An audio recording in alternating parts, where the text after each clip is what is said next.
پردے کی بات ہے کہ ابو بکر آپ تو وہ ہیں جن کے راز و نیاز کی باتیں حضور کے ساتھ ہوا کرتی تھی۔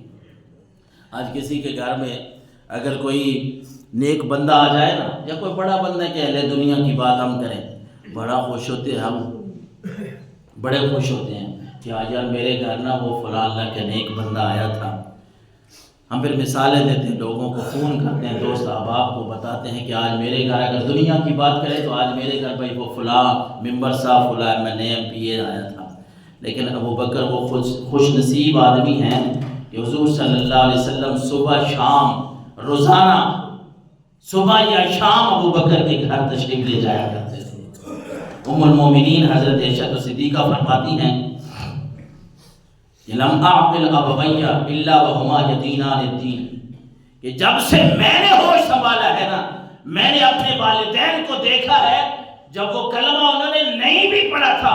میں نے دیکھا ہے کہ انہوں نے دین کے خلاف کوئی بات ایسی نہیں کی، کوئی جہالت والا کام نہیں کیا۔ اور پھر کہتی ہے وَلَمْ يَمُرُّ عَلَيْنَا يَوْمٌ إِلَّا يَأْتِينَا فِيهِ رَسُولُ اللَّهِ طَرَفَيِ النَّهَارِ بُكْرَةً وَعَشِيًّا، کہتی ہیں کہ لوگوں، میرا ابا جان ابو بکر وہ خوش نصیب آدمی ہے کہ حضور روزانہ ڈیلی جو ہے آقا کریم علیہ السلام صبح کو یا شام کو میرے ابا جان کے گھر تشریف لایا کرتے تھے۔ ابو بکر تو وہ ہے۔ اور پھر حضرت ابو بکر تو ایسے انسان تھے نا، ثم بدا لابی بکر فابتنا مسجدا بفناء داری، آپ نے اپنے سین میں نا، گھر کے سین میں ایک جگہ مختص کی، وہاں آپ نماز پڑھتے تھے، قرآن مجید کی تلاوت، نوافل وغیرہ قرآن۔ اور قرآن کے پڑھنے کا انداز کیسا ہوتا تھا؟ قرآن کے پڑھنے کا انداز فکان یصلی فیہ ویقرأ القرآن فیعکف نساء المشرکین وابناؤہم یعجبون منہ وینظرون الیہ، آپ نماز ایسے پڑھتے تھے، قرآن کی تلاوت ایسے کرتے تھے، حدیث مبارکہ میں یہ الفاظ قیامت تک لکھے رہیں گے کہ حضرت ابوبکر کے قرآن پڑھنے کا انداز یہ تھا اور آپ کی نماز پڑھنے کا انداز یہ تھا کہ مشرکین کی عورتیں اور بچے جب ساتھ گزرتے تھے تو بڑے حیران رہ جاتے تھے کہ نماز پڑھ رہے ہیں، ابو بکر نماز میں قرآن کی تلاوت ایسے کر رہے ہیں کہ آنکھوں میں آنسو جاری ہیں۔ اللہ کے خوف کی وجہ سے دل بڑا مچل رہا ہے۔ ایک نماز تو ہماری ہے نا، ہم نے یہ قسم کھا رہے ہیں کہ نماز پڑھنے آنا ہے نا، گھڑی دیکھنی ہے، منٹ 2 رہ گئے ہیں، پڑھنی 4 رکعتیں سنتے ہیں، پتہ نہیں کریں گے، مسئلے کا پوچھیں گے نہیں بھئی یہ سنت موقدہ ہے غیر موقدہ، یا سنت موقدہ غیر موقدہ کے علاوہ بھی مسئلہ یہ ہے کہ اللہ کے نبی نے فرمایا جب فرض نماز ہو رہی ہو نا تو سنت نہیں پڑھنی، کوئی نماز نہیں پڑھنی، سنتوں کا لفظ نہیں حدیث میں۔ اللہ کے نبی نے فرمایا جب فرض کھڑے ہو نا، فرض کوئی نماز نہیں پڑھنی۔ ہماری نماز کا عالم یہ ہمیں پتہ ہے بھئی اثر کی نا، ہم نے باتیں رٹی رٹائی ہوئی ہیں نا، ایک بات۔ دوسری بات یہ ہے کہ وہ 6 سپارہ ہے نا سورۃ المائدہ، اس میں شکاری کتے کا ذکر ہے، اب ٹائم نہیں ہے، شکاری کتے کا ذکر ہے بھائی، شکار کے لیے جب اس کو سکھایا جاتا ہے تو اس میں کیا کچھ کوالٹی ہونی چاہیے اور کیسے اس کا شکار حلال ہوتا ہے۔ جب کتے کے پاس بھی علم آ جاتا نا، علم، کتے تو گلیوں میں تھوڑے پھر رہے ہیں، لیکن کتے کے پاس بھی اگر علم آ جائے نا، اس کو آپ سکھا دیں، سکھانا اس کے پاس آ جائے، وہ سیکھ جائے کہ شکار پکڑنا ہے نا تو کھانا نہیں ہے، مالک کے پاس لے جانا ہے۔ تو اللہ نے قرآن کی بات، اللہ نے قرآن میں فرمایا کہ ایسے کتے کا شکار، ایسے جانور کا شکار تمہارے لیے حلال ہے، وہ کتا ہو، وہ چیتا ہو، وہ باز ہو، کوئی بھی ہو، وہ شکرا ہے۔ تو اللہ نے قرآن میں فرمایا، جس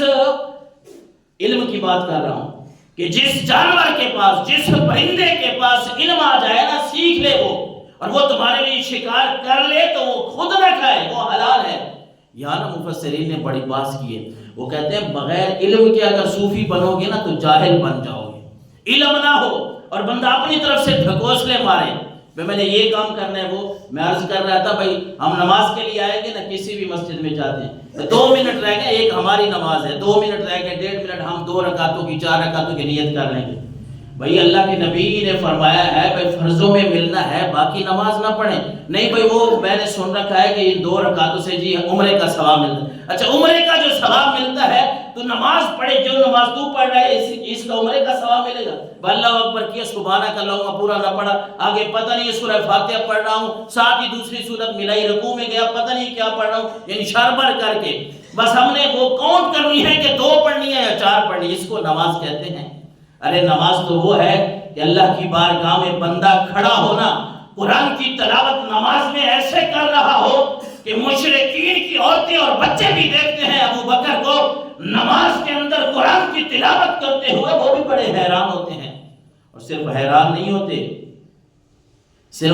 نہیں ہوتے، حضرت ابوبکر صدیق کی اسی حدیث مبارکہ کے الفاظ ہیں، جب آپ تلاوت کرتے قرآن کی نا، فَفْزَعَ ذَلِكَ أَشْرَافَ قُرَيْشٍ مِّنَ الْمُشْرِكِينَ، یہ حدیث ہے بخاری شریف کی 476 نمبر پہ، کہ جب حضرت ابوبکر صدیق قرآن کی نماز میں تلاوت کر رہے ہوتے، اللہ کی طرف سے مشرکین کے اوپر رعب اتنا جمتا کہ وہ ڈر جاتے تھے کہ یہ پتہ نہیں کون سا کلام پڑھ رہے ہیں۔ اللہ اکبر۔ نماز ہو تو ایسی ہو کہ بندہ بڑے خشوع اور خضوع کے عاجزی کے ساتھ اللہ کے سامنے کھڑا ہو، اپنے 2 رکعتیں پڑھنی ہیں، 4 پڑھنی ہیں، جتنی بھی پڑھنی ہیں، لیکن پڑھے تو ایسے کہ پتہ ہو کہ میں اللہ کے سامنے کھڑا ہوں۔ رکعتیں صرف نہ گنا کریں کہ میں نے 4 پڑھنی ہے، 6 پڑھنی ہے، 2 بس میں اللہ اکبر کرتا جاؤں، 1 رکعت ہو گئی، 2 ہو گئی، نہیں۔ اچھا سمجھاتے بھی ہیں، یہ نہیں کہ بتاتے نہیں، 1 دفعہ نہیں 10 دفعہ بات بتا، لیکن پتہ ہمارا کیا جواب ہے؟ اور جی 40 سال تو ہو گئے نماز پڑھ رہے ہیں، ہمیں تو کسی نے اس طرح نہیں کہا، آپ مولانا صاحب کہہ رہے ہیں کہ آپ ایسے کر۔ ہمیں اس بات پہ نا بڑا یہ ہے کہ میں نے جی 40 سال ہو گئے، مجھے 20 سال ہو گئے نماز پڑھتے، کوئی نواں مسئلہ سن لیں۔ بھئی نواں مسئلہ کدھر سے ہے؟ 40 سال اگر آپ کو ہو گئے ہیں، آپ نے ایک مسئلہ نہیں سنا، اب اللہ کے نبی کی شریعت کو ہی ہم تبدیل کر دیں، بھئی جس طرح تیری مرضی ہے اس طرح کر دیں۔ مطلب یہ ہے، خلاصہ یہ ہے گفتگو کا، کوئی بھی بات آپ کسی جگہ سے سنیں نا، اس کو فالو کرنے کی کوشش کریں، کیونکہ جو بھی بتانے والا ہوتا ہے نا